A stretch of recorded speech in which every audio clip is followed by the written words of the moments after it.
Hello दोस्तों, स्वागत है आपका अपने YouTube channel Rohit Goswami law classes में। और आज हम आपको कराने वाले हैं LLB सेकेंड ईयर। सैम है हमारा फोर्थ, एक्ट है हमारा क्रिमिनोलॉजी और कोड है 4004। क्वेश्चन नंबर है हमारा 11। आज का जो क्वेश्चन है वो है दंड विधि की उत्पत्ति। दंड विधि की उत्पत्ति के कारण और इसमें कौन कौन सी विधि किस समय पे लागू हुई, ये सारी चीज हम पढ़ेंगे। और अपराध के उपचार क्या है, ये सारी चीजें हम पढ़ेंगे। आज का जो क्वेश्चन है वेरी वेरी इंपॉर्टेंट है और इसकी जो आने की संभावना है वो 20 नंबर में अक्सर बनी रहती है। और इसकी जो टिप्पणी है,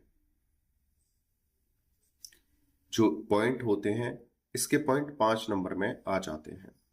ठीक है, तो ये क्वेश्चन हमारे लिए वेरी वेरी इंपॉर्टेंट है, ध्यान से देखना। अगर किसी स्टूडेंट को हमारे PDF नोट्स चाहिए तो आप हमारे दिए हुए व्हाट्सएप मैसेज करके आप उन्हें परचेज कर सकते हो, खरीद सकते हो। व्हाट्सएप नंबर अभी आपको दिख जाएगा। ठीक है, वीडियो को ध्यान से देखना है। थोड़ी ये वीडियो आपके जितने भी क्वेश्चन हमने अभी तक कराए हैं उन सभी का एक प्रकार से सार समझ लो। ठीक है, या ये समझ लो सभी वीडियो का बेसिक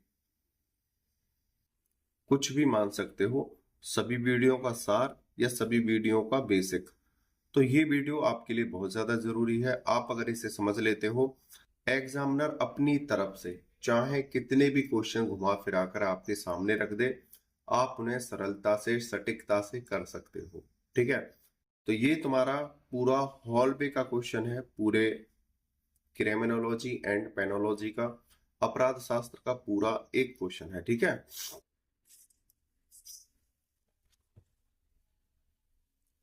आप हमारे इस दिए हुए नंबर पे व्हाट्सएप मैसेज करके अपने PDF प्राप्त कर सकते हो।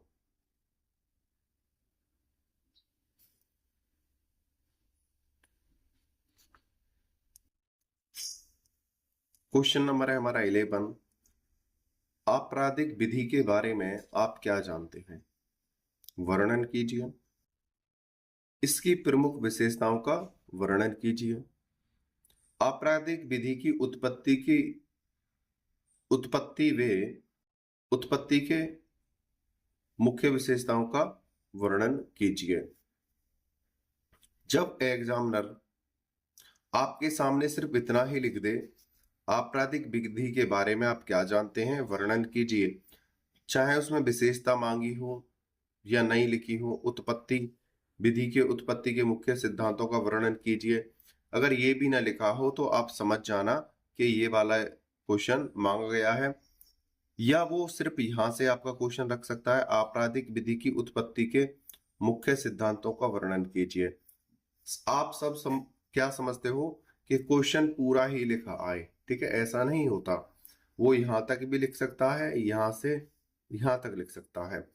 ठीक है, या वो अपने शब्दों में थोड़ा सा घुमा फिराव करके वहां पे लिख सकता है, आपराधिक विधि का अर्थ बताते हुए उसका वर्णन कीजिए। ठीक है, आगे चलते हैं। अगर इसमें कहीं एक्सप्लेन वाली बात आएगी तो एक्सप्लेन करूंगा, हालांकि बहुत सिंपल है।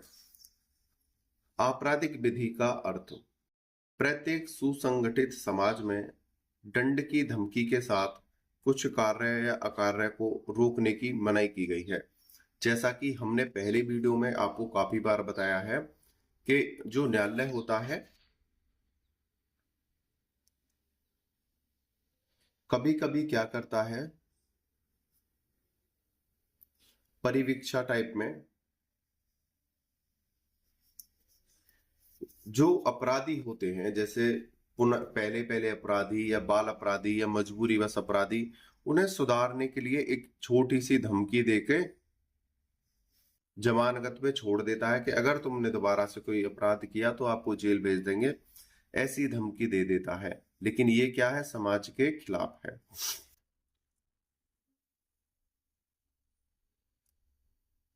आजकल यह सिद्धांत प्रत्येक प्रकार से स्वीकार किया गया है कि क्षतिकर्ता पर क्षतिग्रस्त व्यक्ति को क्षतिपूर्ति करने का दायित्व है। जैसे ए है, बी है, ये क्षतिकर्ता है और ये कौन है? क्षतिग्रस्त। तो इस बी का पूरा पूरा अधिकार है इससे अपना बदला लेने का। बदला कौन लेगा? बी। ठीक है, किससे लेगा? ए से। या अपने जो इसने इसके संग क्षति करी है उसका इसे न्याय मिलना चाहिए। और ये किसका अधिकार है? बी का अधिकार है। आगे चलते हैं। क्षतिकर्ता पर क्षतिग्रस्त व्यक्ति को क्षतिपूर्ति करने का दायित्व है। दायित्व तो है ही, राज्य भी उस पर शांति और व्यवस्था बनाए रखने के लिए दंड आरोपित करने का अधिकार रखता है। दूसरी बात, भाई ये अधिकार तो बी को है ही है, लेकिन ये कानून अपने हाथ में तब तक नहीं लेगा जब तक राज्य सरकार है। अगर राज्य सरकार नहीं है या राज्य सरकार ने ये कह रखा है तुम अपनी क्षतिपूर्ति स्वयं कर लो, ऐसा तो हमने कहीं देखा नहीं है। ठीक है, तो राज्य सरकार इसके आवेदन पर, इसके कहने पर सक्रिय होगी और इस ए को दंड देगी। ठीक है, ताकि समाज का प्रत्येक व्यक्ति, समाज में रहने वाले प्रत्येक व्यक्ति से अच्छा आचरण रखे। ये दंड देना इसलिए अनिवार्य है, अगर किसी व्यक्ति को दंड ना दिया, ठीक है, तो उसकी मनोस्थिति ऐसी हो जाएगी कि मैं अपराध करता हूं और मेरे से कोई कुछ कहता नहीं है, तो उसकी जो मनोस्थिति है और ज्यादा भयंकर हो जाएगी आपराधिक प्रकृति की, और वो समाज में और ज्यादा क्रूरता, अपराध करने लगेगा, जिससे समाज परेशान हो जाएगा। आगे चलते हैं। प्रश्न ये उठता है कि वे कौन से कार्य या अकार्य हैं जिनके करने या न करने पर राज्य उन्हें अपराध की परिभाषा के अंतर्गत दंड प्रदान करेगा। अब ये प्रश्न उठता है कि वो कौन से कार्य या अकार्य हैं जिसमें दंड दिया जाना चाहिए। ये चीज तो हम सब जानते हैं, लेकिन हम सिद्धांतों के आधार पे हम जानना चाहते हैं वो कौन से कार्य या अकार्य हैं जिन पे राज्य सरकार दंड दे, जिससे समाज में क्रूरताएं कम हो, समाज शांति से रहे। इस प्रश्न का उत्तर देश देशांतर में विद्यमान लोकमत की शक्ति और अदालतों पर निर्भर करता है। अतः वास्तव में अपराध विधि अपने युग के लोकमत की अभिव्यक्ति है। दूसरी बात, ये जो अपराध बनते हैं और ये बनाता कौन है? अपराधी। अपराध होना या बनना बात एक ही है, ये बनाता कौन है? अपराधी। लेकिन इनके प्रश्न ये है कि कार्य अकार्य, मतलब जो अपराधी के जो अपराध के जो कार्य या अकार्य हैं, इनको दंड कौन दे सकता है, किस प्रकार दे सकता है, क्यों दिया जाना चाहिए, इसका जो निर्णय है ये न्यायालय करेगा, कोर्ट करेगा। बस कोर्ट क्या देखेगा? पहले कि इसने कोई कार्य या अकार्य किया है, इसका फिर छानबीन करना, जांच पड़ताल करना, गवाह सबूत तथ्यों को लेकर उसके बाद इसे दंड करने की जो शक्ति है वो न्यायालय के पास है। और न्यायालय के पास ये शक्ति कैसे गई है? लोकमत के द्वारा। जब लोकमत ने इकट्ठा होकर इन चीजों की मांग की, मतलब प्राचीन काल से ही, प्राचीन काल में राजा, सम्राट, ये सब क्या होते थे? न्यायाधीश होते थे उस समय के। ठीक है, और ये समय बदलता रहा और ये विधि की डिमांड अपराधी को अपराधी दंड देने के लिए डिमांड किसने की? लोकमत ने। ठीक है, दोबारा समझ लो। देश देशांतर में विद्यमान लोकमत की शक्ति और आंदोलन पर निर्भर करता है। अतः वास्तव में अपराध विधि अपने युग के लोकमत की अभिव्यक्ति है। ठीक है, आगे चलते हैं। अपराध शास्त्र की परिभाषा कोलमन एवं नॉरिस के अनुसार अपराध एक ऐसा अध्ययन है जिसमें अपराधों की प्रकृति, अपराधियों की प्रवृत्तियों, अपराध के कारणों, आपराधिक विधि के निर्मित तथा विधि के लागू और अपराधों के रोकथाम के तरीकों का विश्लेषण किया जाता है। भाई अपराध शास्त्र में क्या है? काफी बार मैं क्वेश्चनों में प्रत्येक में बता चुका हूं, आपको शायद रट भी चुका हो। अपराध शास्त्र में क्या होता है? अपराध क्यों हुआ, कैसे हुआ, कहां हुआ, कब हुआ, किस मनोस्थिति से हुआ,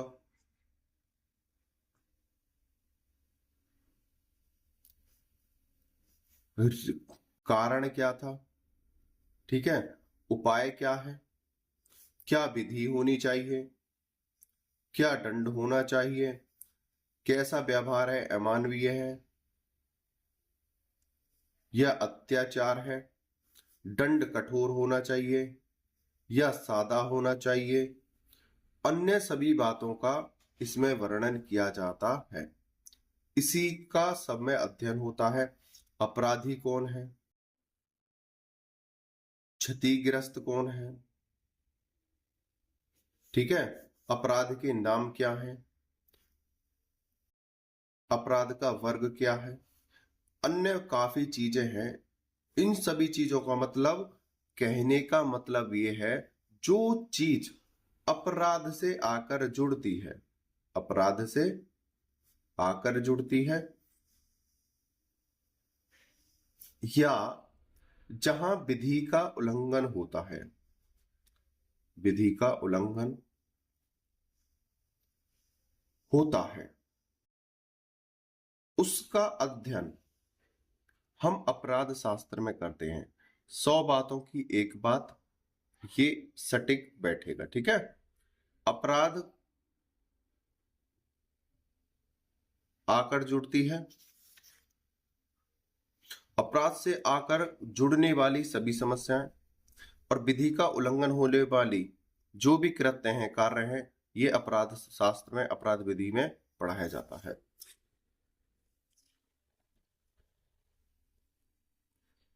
अपराधी विधि की विशेषताएं सदरलैंड के अनुसार, जैसा कि मैंने बताया है, सदरलैंड को पकड़ के रखना है, सदरलैंड जी को छोड़ना नहीं है। सदरलैंड के अनुसार आपराधिक विधि की प्रमुख विशेषताएं निम्नलिखित हैं।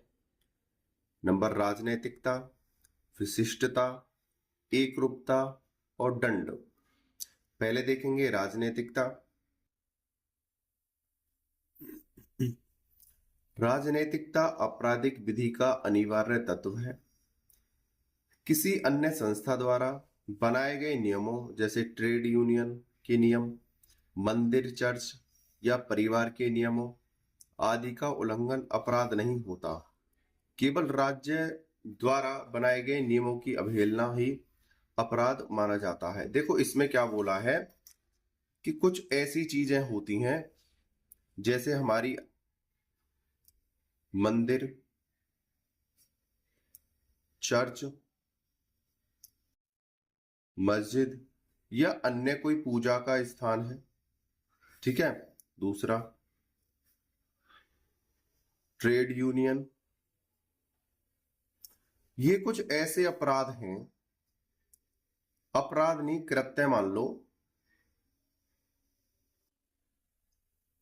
अगर इनको कोई नहीं मानता है तो वो अपराध की श्रेणी में नहीं आता है। जैसे अभी बताता हूं, किसी व्यक्ति का मन नहीं है मंदिर जाने का, पूजा करने का मन नहीं है, वो बिना नहाए मंदिर चला जाता है। देखो ये चीजें हमारी आस्था, हमारे विश्वास और प्यार से जुड़ी हुई हैं, ठीक है, हमारे धर्म से जुड़ी हुई हैं। अगर कोई व्यक्ति बिना नहाए मंदिर जाता है तो क्या कोई रोक लेगा? नहीं रोक सकता है। कोई बिना नहाए व्यक्ति, देखो ये चीजें हम सबको पता है कि हमें नहा के जाना चाहिए, साफ सुथरा जाना चाहिए, ठीक है। लेकिन अगर कोई बिना नहाए व्यक्ति मंदिर, चर्च, मस्जिद जाता है या वो पूजा नहीं करता है, उसकी श्रद्धा है 1 रुपया चढ़ाने की, कानून ये थोड़ी बना है कि आप 101 चढ़ाओगे, 501 चढ़ाओगे, नहीं। या उसका मन है एक दिन पूजा करने का, एक दिन रेस्ट करने का, एक दिन पूजा करने का, एक दिन रेस्ट करने का, इसमें कोई अपराध थोड़ी है, कोई कानून थोड़ी है। कुछ बच्चों का मन है, एक दिन नमाज पढ़ ली, एक दिन नहीं पढ़ी, एक दिन पढ़ ली, एक दिन नहीं पढ़ी। लेकिन हमारा धर्म और हमारी आस्था क्या कहती है? हमें साफ सुथरा रहना चाहिए, हमें अल्लाह की, भगवान की, गॉड की पूजा करनी चाहिए, हमें सभी लोगों के साथ अच्छा आचरण रखना चाहिए, गाली गलौज नहीं करनी चाहिए, हमें भगवान का ध्यान रखना चाहिए। भगवान का ध्यान यानी भगवान मतलब उनकी स्तुति करनी चाहिए, उनका ध्यान करना चाहिए शांति से बैठ के। तो ये अगर कोई व्यक्ति नहीं करता है तो ये कोई अपराध की श्रेणी में थोड़ी आ रहा है। तो ये तो क्या है, एक अपनी आस्था है, और सभी व्यक्तियों को इस प्रकार की स्वतंत्रता होती है कि वो करें या ना करें। आप मेरी बात को समझ गए होंगे। यहां पर दोबारा देखो, किसी अन्य संस्था द्वारा बनाए गए नियमों, भाई ये इनकी भी संस्थाएं होती हैं। संस्था यानी हमारे शास्त्र होते हैं, मंदिर, चर्च, मस्जिद, इन सब की अपनी अपनी एक विधि होती है, ठीक है। जैसे गीता, महाभारत, रामायण, चर्च में, मस्जिद में कुरान, इस प्रकार के जो नियम होते हैं, बाइबल होती हैं, ये अपने समूह के व्यक्तियों को नियम बताते हैं। लेकिन अगर कोई व्यक्ति अपनी आस्था से जुड़े हुए उल्लंघन करता है तो वो अपराध नहीं है। लेकिन इनको क्षति पहुंचाता है तो अपराध है, वो दूसरी बात है। हम आस्था की बात कर रहे हैं, मतलब वो व्यक्ति जो अभी मैंने एग्जांपल दिए थे, अगर इस प्रकार का कोई कृत्य करता है तो वो अपराध नहीं है। केवल राज्य द्वारा बनाए गए नियमों की अवहेलना ही अपराध माना जाता है, ठीक है। जो राज्य द्वारा नियम बनाए हैं, भाई ये किसी ने बनाए? अपने धर्म के अनुसार नियम बने हुए हैं और सभी व्यक्ति जानते हैं अपने अपने धर्म के नियम। लेकिन जो राज्य विधि होती है, अगर इनकी कोई अवहेलना करता है तो वो अपराध होता है। राज्य विधि में इन सब की सुरक्षा की व्यवस्था है। अगर कोई इनको क्षतिग्रस्त करता है या किसी धर्म के व्यक्ति को नुकसान पहुंचाता है तो उसके लिए दंड है। लेकिन प्रत्येक धर्म के व्यक्ति को जो अपने अपने धर्म से जुड़ा है, अगर वो पूजा पाठ या नमाज नहीं करता है या ध्यान नहीं रखता है तो उसमें कोई दिक्कत नहीं है। अब कुछ लोग भंडारा करते हैं, कुछ लोग प्याऊ लगाते हैं, तो इसका कोई कानून थोड़ी है कि अगर आपने भंडारा नहीं किया या आपने प्याऊ नहीं लगाई या आपने किसी की सहायता न की तो आपको दंड दिया जाएगा। नहीं, ये हमारी आस्था हमारे ऊपर डिपेंड करता है। अगर हम इन नियमों का उल्लंघन भी करते हैं तो हमें दंड नहीं मिलेगा, लेकिन हमारा आस्था इनसे जुड़ी हुई है। लेकिन हम राज्य विधि का उल्लंघन करते हैं तो वो अपराध होता है। केवल राज्य द्वारा बनाए गए नियमों की अवहेलना ही अपराध माना जाता है, जो आपराधिक विधि में राजनैतिकता के तत्व को प्रकट करता है। संप्रभु राज्य द्वारा बनाए गए कानूनों का पालन करना अनिवार्य होता है। दूसरी बात यहां पर बोला है, संप्रभु राज्य द्वारा बनाए गए कानूनों का पालन करना अनिवार्य होता है। अब कौन से पालन किए जाएंगे? जैसे कोई व्यक्ति है, किसी पूजा के स्थल पे जाकर पूजा करता है या भंडारा करता है या कोई अन्य अपने देवी कार्य करता है, ठीक है। अगर उस व्यक्ति को कोई रोकता है पूजा करने से, भंडारा करने से, अन्य कोई अच्छा कार्य करने से, अगर कोई उसे रोकता है तो राज्य विधि उसे दंड देगी, ठीक है। राज्य विधि का इन पर जोर तो नहीं है कि तुम ऐसे कार्य करो, लेकिन अगर कोई व्यक्ति ऐसे कार्य करता है तो राज्य विधि इसकी सुरक्षा देगी।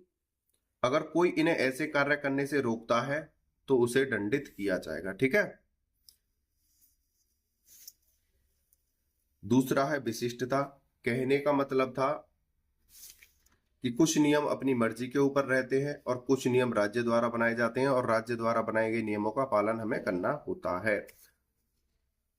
अब जैसे मैं आपको पुस्तक पढ़ा रहा हूं या आपके क्वेश्चन आंसर करा रहा हूं, भाई ये मेरे विवेक के ऊपर है, मैं आपको कब क्वेश्चन कराऊं ना कराऊं, भाई मुझे आराम से छूट है।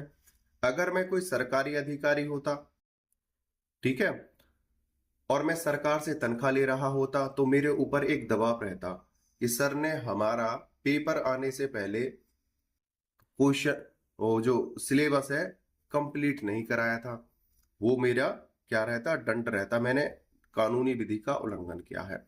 लेकिन अब मैं क्या हूं, स्वतंत्र हूं। ठीक है, तो आप एग्जाम्पल समझ चुके होंगे। विशिष्टता, आपराधिक विधि सुनिश्चित, सुस्पष्ट और विशिष्ट उद्देश्य के लिए बनाई जाती है, अतः इसका अस्तित्व भी अन्य विधियों जैसे दुष्कृति विधि, दीवानी विधि तथा दंड विधि से अलग होता है। आगे चलते हैं, एग्जाम्पल है इसमें MC बॉयले बनाम US 1931 का ये केस है। इसमें क्या था, बहुत ही मजेदार किस्सा है इसमें, देखना। ये ए है, बी है, ए अमेरिका देश है और यहां पे अपराधी है। जब अमेरिका की विधि बनी, विधि में बोला गया था यदि कोई व्यक्ति किसी वाहन की चोरी करता है, किसी वाहन की चोरी करता है तो वो दंडित होगा। ठीक है, किसी वाहन की चोरी करता है तो। जब ये विधि बनी थी अमेरिका की, उस समय हवाई जहाज नहीं थे, उस समय हवाई जहाज उपलब्ध नहीं थे, हवाई जहाज बाद में आकर बने। ठीक है, लेकिन यहां पे बोला गया था जो नीचे यानी जमीन पे चलने वाले हैं, उनका कहने का मतलब ये था यदि कोई वाहनों को, किसी भी प्रकार का जो वाहन है अगर उसे चुराएगा तो उसे दंडित किया जाएगा। अमेरिका का एक चालाक अपराधी था, उसने क्या, अब विधि को देखा और उसने हवाई जहाज को चोरी कर लिया।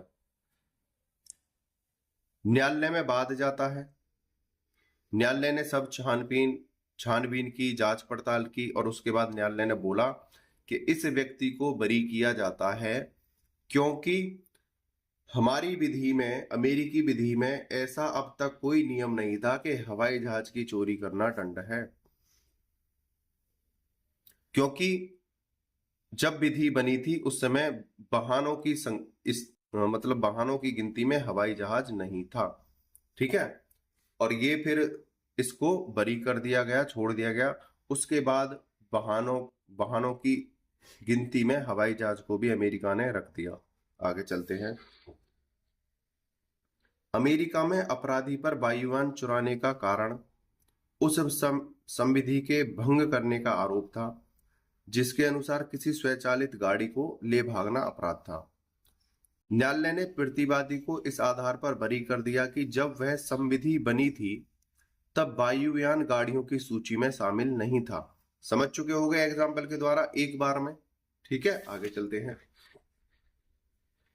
एकरूपता, आपराधिक विधि राज्य के समस्त नागरिकों पर बिना किसी भेदभाव के समान रूप से लागू है। आप इसका देखो, जो भी मैंने एग्जाम्पल दिया था ना वाहन चोरी वाला, इसका नाम लिख के ना अपने शब्दों में वो कहानी लिख देना वाहन चोरी वाली। ठीक है, आपराधिक विधि, एकरूपता में आपराधिक विधि राज्य के समस्त नागरिकों पर बिना किसी भेदभाव के समान रूप से लागू होती है। जो आपराधिक विधि होती है वो अमीर, गरीब, छोटा, बड़ा, जात पात, धर्म, इन सब को छोड़ते हुए वो सभी व्यक्तियों पर लागू होती है तथा जाति पाति, पद, स्तर आदि को कोई भेदभाव नहीं किया जाता ताकि एक समान न्याय व्यवस्था स्थापित की जा सके। फिर भी इन नियमों को कठोरता के साथ लागू नहीं किया जा सकता, अतः साम्य के सिद्धांतों का जन्म हुआ है तथा कुछ वर्ग विशेष के लोगों को विशेष संरक्षण किए गए हैं।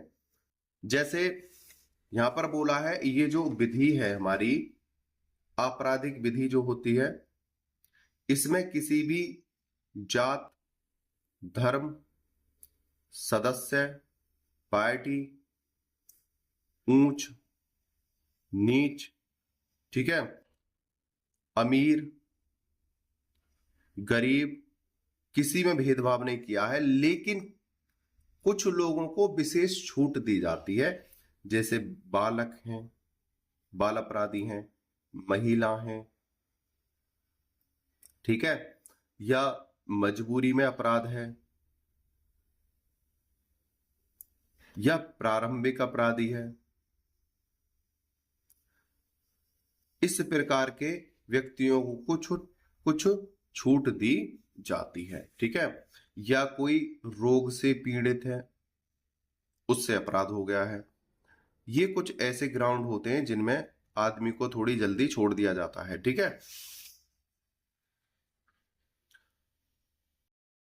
फिर भी समान व्यक्तियों के लिए समान विधि समान प्रक्रिया द्वारा लागू करके एक रूपता के तत्व को जहां तक संभव हो सुरक्षित रखा जाता है।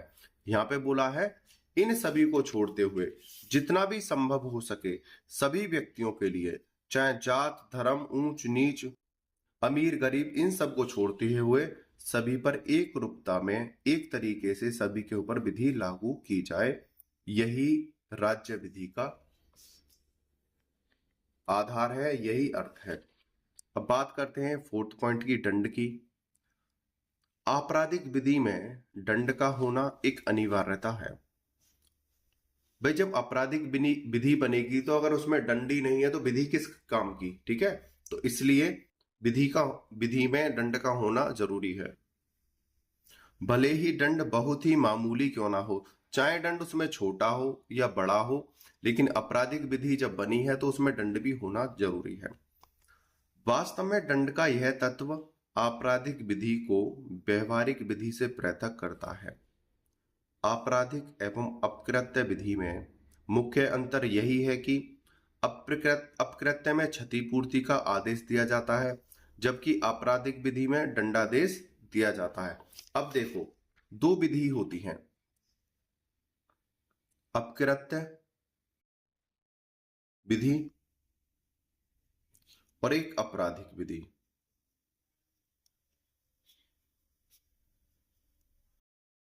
दोनों एक हैं लेकिन इसको डिवाइड किया गया है, ठीक है आपराधिक विधि के ही दोनों भाग लेकिन डिवाइड किया गया है। आपराधिक विधि में क्या है, जैसे किसी व्यक्ति से अन्य व्यक्ति का कोई नुकसान हो जाए गलती से, ठीक है, या थोड़ा जानबूझकर, इसमें क्या है, क्षति होती है, छोटी मोटी चोटें, कहीं पे छिल जाना, किसी का हाथ में मोच वोच आ जाना, या किसी में एक आध थप्पड़ लगा देना, ठीक है, वैसा नहीं। बालक बच्चे हैं, आपस में कोई कृत्य हो गया, या दुकानदार के साथ कोई छोटा मोटा लेन देन का व्यापार है, या कहीं से आवागमन, कहीं से रास्ते से आने जाने का, जो दबंग टाइप होते हैं कि भाई आप इस रास्ते से नहीं गुजर सकते। इसमें छोटे मोटे कृत्य आते हैं, बहुत ही छोटे मोटे, जिनको हम इग्नोर करने की हमेशा कोशिश करते हैं, ठीक है। इसमें क्या होता है, तो इसमें बोला जाता है ए और बी पक्ष से, चलो आप कुछ ले देकर, लाभ ले देकर आप इस मैटर को ही सॉल्व कर दो, तो इसमें कोई दंड नहीं होता है। इसमें क्या होता है, थोड़ा बहुत क्षतिपूर्ति, क्षतिकर्ता से क्षतिपूर्ति दिला दी जाती है। दूसरी बात, टॉर्ट में वह सभी चीजें आती हैं, जैसे कोई ए व्यक्ति है, पूजा करने के लिए कहीं जा रहा है और कोई बी व्यक्ति इसे रोक रहा है या परेशान कर रहा है, तो टॉर्ट का ही ये कार्य है कि इस व्यक्ति को रोके और इसे समझाए, ठीक है, कि भाई आप किसी की आस्था में पाम नहीं लगाओ। तो ये टॉर्ट के छोटे मोटे किस्से होते हैं, ठीक है। अगर आज वर्तमान स्थिति में अगर हम टॉर्ट के केसों को न्यायालय लेकर चले जाएं तो दिन में कम से कम, जहां पर 100 केस जाते हैं, कम से कम दिन में 1000 केस जाना स्टार्ट हो जाएगा कि इसने मेरा पेन छीन लिया था, इसने मेरा मोबाइल छीन लिया था, इसने मेरे मोबाइल से किसी को कॉल कर दी, इसने मुझे गाली दे दी, ये मेरा कॉफी चुरा के भाग गया, इसने मेरी साइकिल को दूसरे रास्ते से जाने के लिए मजबूर कर दिया, इसने मेरे रिक्शा में टक्कर मारी, ऊपर से मुझे कोई क्षतिपूर्ति नहीं दी। ये छोटे मोटे किस्से अगर जाएंगे तो कोर्ट कचहरी भर जाएंगी। तो इनमें क्या है, वहीं ले देकर छोटी मोटी चीजों को सुलझा दिया जाता है। अगर कोई बड़े स्तर पर नुकसान हो गया है तो कोर्ट में जाकर इनको नुकसान भरपाई के लिए बोल दिया जाता है, बस बता बात खत्म। लेकिन आपराधिक विधि में क्या है, पूरी जांच पड़ताल, साक्ष्यों का आना जाना, निर्णय होगा और फिर अपराधियों की स्थिति मनोस्थिति देखी जाएगी, फिर निर्णय होगा, दंड होगा। अपकृत्य में क्षतिपूर्ति का आदेश दिया जाता है, जबकि आपराधिक विधि में दंडादेश दिया जाता है। यद्यपि दंड शक्ति के बिना आपराधिक विधि की कल्पना करना बेकार है। देखो, दंड के बिना कोई भी विधि संभव नहीं हो सकती, उसकी कल्पना करना भी बेकार है। फिर भी आजकल अपराधियों का ध्यान अपराधों को दंड देने की बजाय उसके सुधार की ओर अधिक है। जैसा कि हम बताते हैं कि आजकल की जो व्यवस्थाएं ऐसी हो रही हैं, उनका उद्देश्य ये है कि जो अपराधी मन है, अपराधी व्यक्ति है, वो थोड़ा सुधर जाए। उन्हें सुधारने की कोशिश की जा रही है, ना कि उन्हें ज्यादा से ज्यादा दंड दिया जा रहा है। इस उद्देश्य की पूर्ति हेतु अनेक शासन व्यवस्थाओं में इस आशय का विधायन भी किया गया है। देखो, सबसे पहला क्या बोला है कि अगर किसी दंड विधि में, अपराध विधि में दंड शामिल नहीं है तो वो विधि बेकार है। और इस अपराध विधि में दो विधि होती हैं, एक अपकृत्य विधि और एक आपराधिक विधि। इसमें छोटे मोटे मामले आते हैं जो दैनिक जीवन में जो हमें देखने को मिलते हैं। एक होता है आपराधिक विधि, जिसमें दंड दिया जाना अनिवार्य है। तो न्यायालय क्या कर रहा है, जो बाल हैं, महिला हैं, मजबूरीवश अपराधी हैं, जो प्रथम अपराधी है, या ये लगता है कि ये व्यक्ति अब सुधर सकता है, उन्हें सुधारने की कोशिश की जा रही है। उनको मौका दिया जा रहा है कि भाई समाज में ज्यादा अपराधी उत्पन्न ना हो जाए। ठीक है, इनको एक एक मौका दिया जाए, क्योंकि अगर एक बार व्यक्ति जेल जाता है तो उसकी जो मनोस्थिति है ये हो जाती है कि भाई अब तो मेरा नाम बदनाम हो ही गया, मैं जेल आ गया, अब मैं क्यों ना अपराध करूं। तो इसलिए भी उन्हें कुछ छोड़ा जाता है कि भाई हम किसी नए व्यक्ति को अपराधी ना बना दें, उसे थोड़ा सा सतर्क करते हुए थोड़ी सी शर्त के आधार पर छोड़ देते हैं। ठीक है, फिर भी आजकल अपराधियों का ध्यान अपराधों को दंड देने की बजाय उसके सुधार की ओर अधिक है। आगे चलते हैं। आपराधिक विधि की उत्पत्ति के मुख्य सिद्धांत। आपराधिक विधि कहां से उत्पन्न हुई है, उसके सिद्धांतों को देखते हैं। और जितनी भी मैंने आपको अभी तक टिप्पणी कराई है, ये आपके 5-5 नंबर में आ सकती हैं और ये भी आ सकती है। शास्त्रीय सिद्धांत। आपराधिक विधि की उत्पत्ति अपकृत्य में हुई।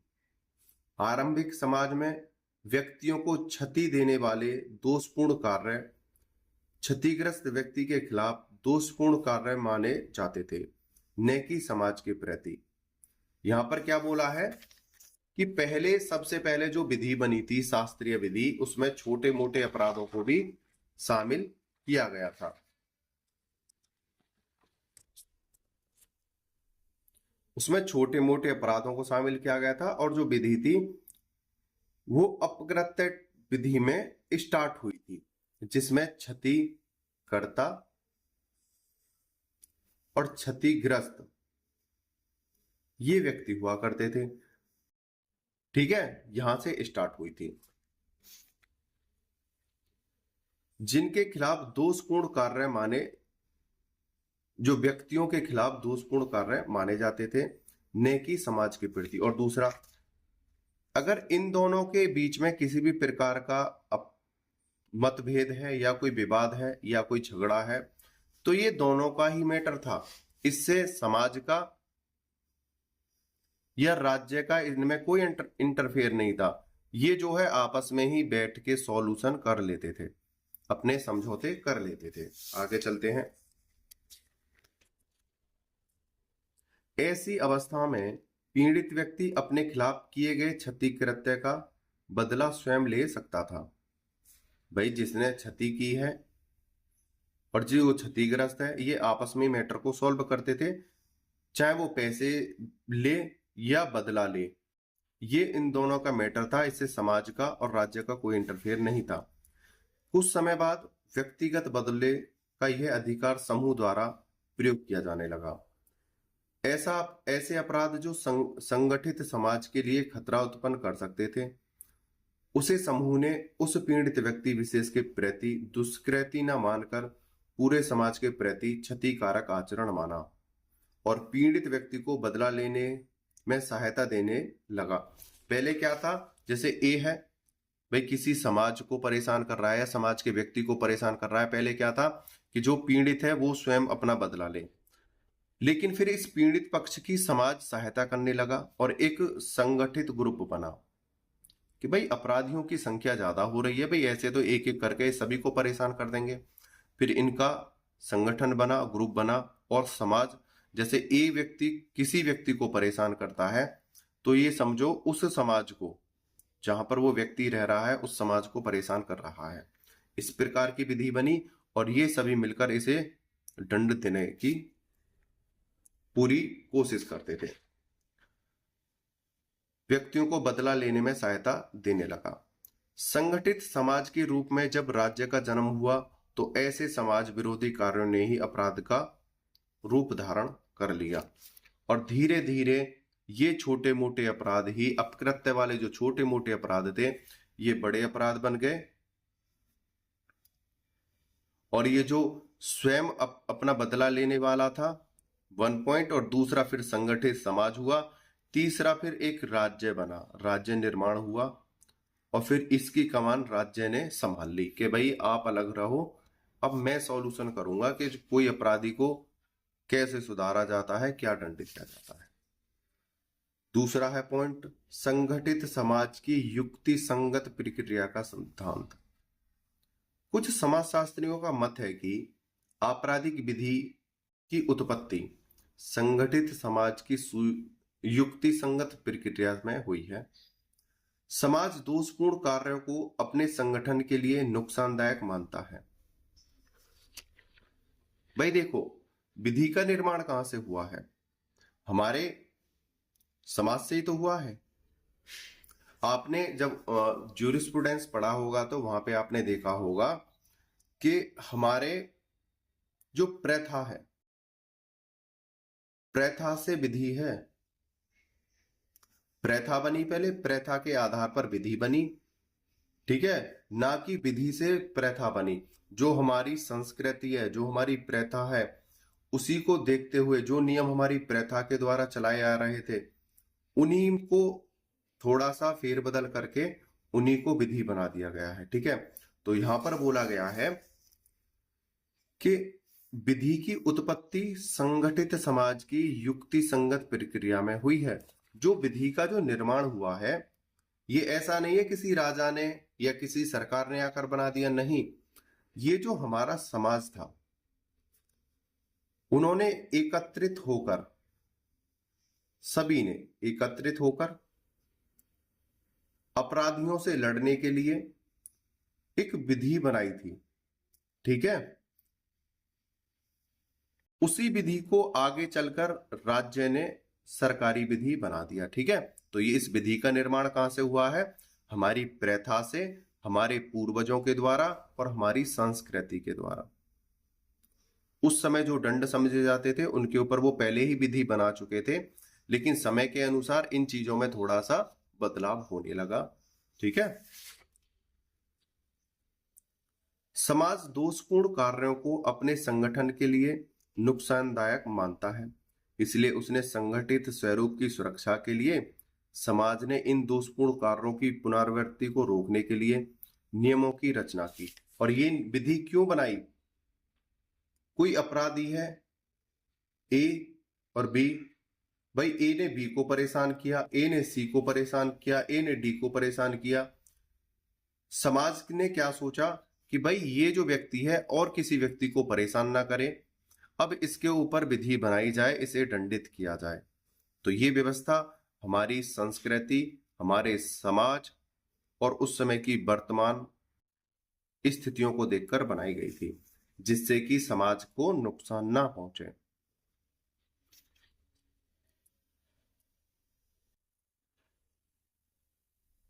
यह सिद्धांत भी आपराधिक विधि के विकास का पूर्ण रूप से स्पष्टीकरण देने में असफल रहा है।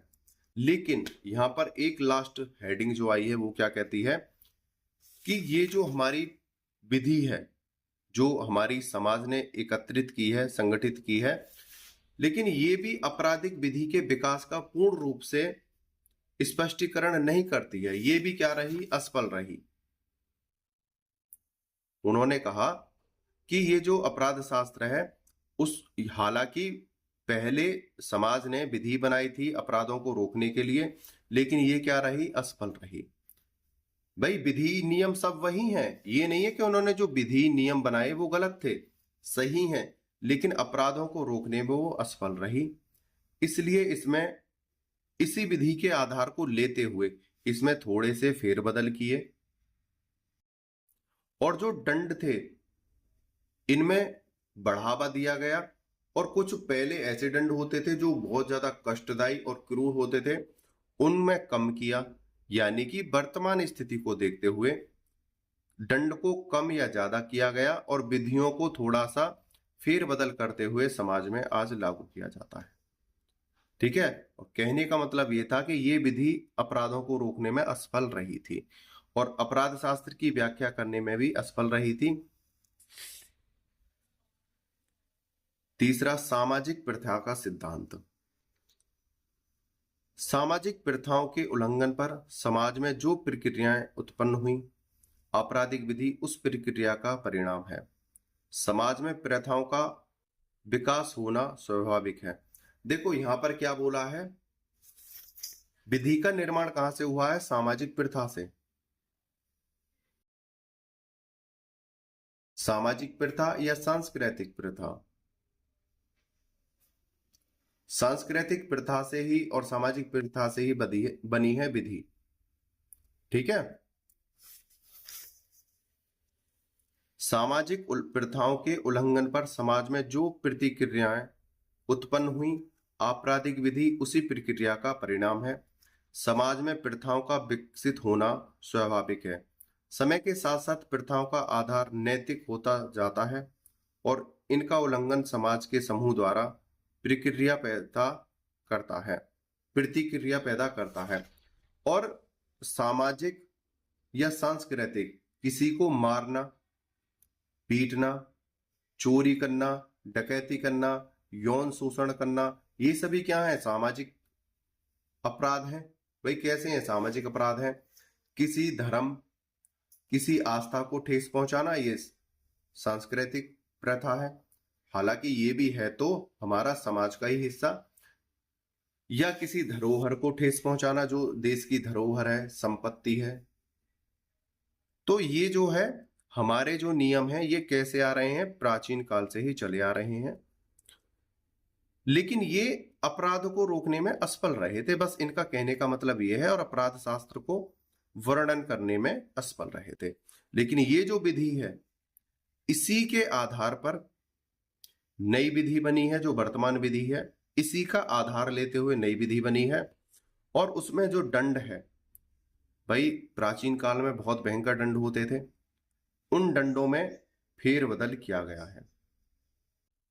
ठीक है, और थोड़ी सुधार विधि भी अपनाई गई है। आगे चलते हैं।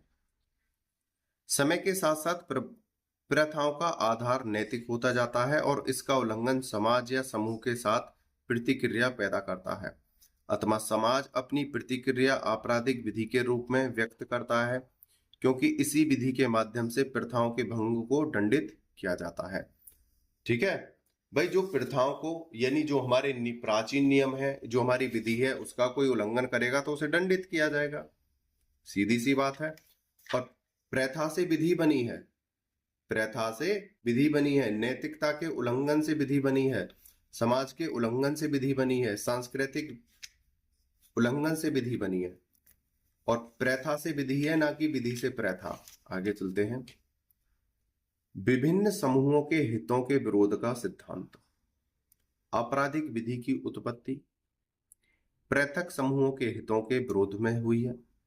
इस सिद्धांत की मान्यता है कि समाज के विभिन्न समूहों में हितों की एकता नहीं होती।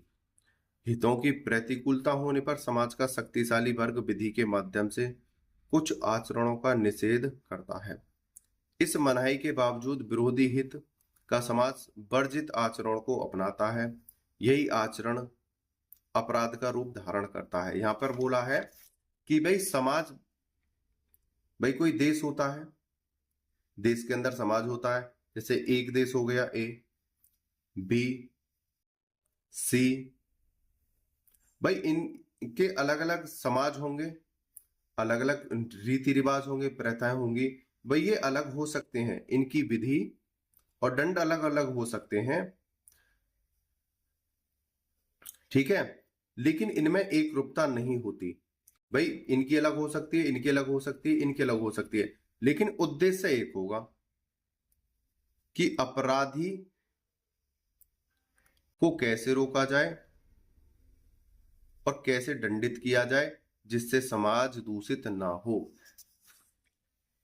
और इस मनाही के बावजूद विरोधी हित का समाज वर्जित आचरणों को अपनाता है, यही आचरण अपराध का रूप धारण करता है। और जो विरोधी हैं, भाई जो विधि का, संस्कृति का, समाज का, प्रथा का विरोध करते हैं, राज्य की विधि का विरोध करते हैं, वो ही अपराधी बन जाते हैं। ठीक है, आगे चलते हैं। सारांश। संक्षेप में उपरोक्त वर्णन के आधार पर हम कह सकते हैं कि कोई भी सिद्धांत आपराधिक विधि की उत्पत्ति पर पूर्णतः प्रकाश नहीं डालता है। देखो, हमने अभी तक जितने सिद्धांत पढ़े हैं, कोई भी आपराधिक विधि की उत्पत्ति पर प्रकाश नहीं डालता है। सब अपने अपने समय के अपनी अपनी विधियों को बताते हैं।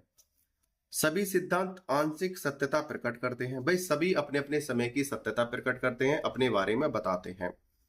सभी सिद्धांत मिलकर भी संभवतः आपराधिक विधि की उत्पत्ति पर प्रकाश नहीं डालते।